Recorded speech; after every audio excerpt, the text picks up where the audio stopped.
আমাদের দেশে Indian subcontinent এখানে কিন্তু দেখেন মার্চ এপ্রিল মে এই 3 মাস তো গ্রীষ্মকালে। এই সময় স্থলভাগের উপরে যখন তাপমাত্রা মানে দীর্ঘদিন ধরে আপনার সূর্যের আলো পড়ার ফলে এখানে একটা হয়, তাপীয় লঘুচাপ তৈরি হয় ইন্ডিয়ান সাবকন্টিনেন্টে। এবং যেহেতু এটা বাংলাদেশের পশ্চিম দিকে এবং এটা গেটওয়েটা হচ্ছে বাংলাদেশ, এটা পশ্চিমা যে লঘুচাপ বা পশ্চিমা যে ফ্লোটা এটা বাংলাদেশের পশ্চিমাঞ্চলে যশোর রাজশাহী অঞ্চল দিয়ে প্রবেশ করে।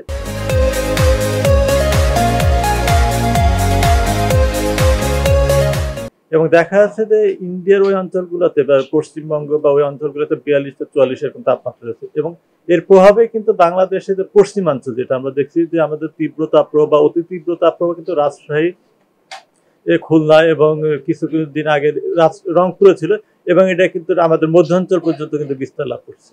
এখনকার যে বৈশিষ্ট্য অর্থাৎ কালবৈশাখী ঝড় এটা মূলত তৈরি হয় দেশের উত্তর পশ্চিমাংশ অর্থাৎ পশ্চিমবঙ্গের উপর দিয়ে। পশ্চিমবঙ্গে এটা তৈরি হওয়ার পরে বাংলাদেশের অভ্যন্তর রাজশাহী অঞ্চল বা যশোরকুশি অঞ্চলে বাংলাদেশে প্রবেশ করে এবং এটা পূর্ব দক্ষিণ পূর্ব দিকে অগ্রসর হয়। এবং হওয়ার পর যদি ঝড়টা তীব্র কালবৈশাখী ঝড় হয় এটা দেখা যাচ্ছে রাজশাহী অঞ্চল দিয়ে শুরু করে ঢাকা হয়ে একদম চিটাগাং পর্যন্ত বিস্তার লাভ করে।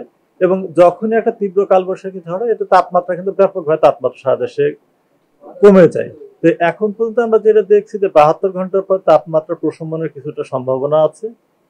তাপমাত্রা প্রশমন হলে যে তাপপ্রবাহ একেবারে চলে যায় এরকম বলার কোনো সম্ভাবনা নাই, এখনো বলা যাচ্ছে না তাপপ্রবাহ চলে যাবে। তার কারণ এই সময় কিন্তু গ্রীষ্মকাল, গরম থাকবে, এটা স্বাভাবিক একটা প্রক্রিয়া।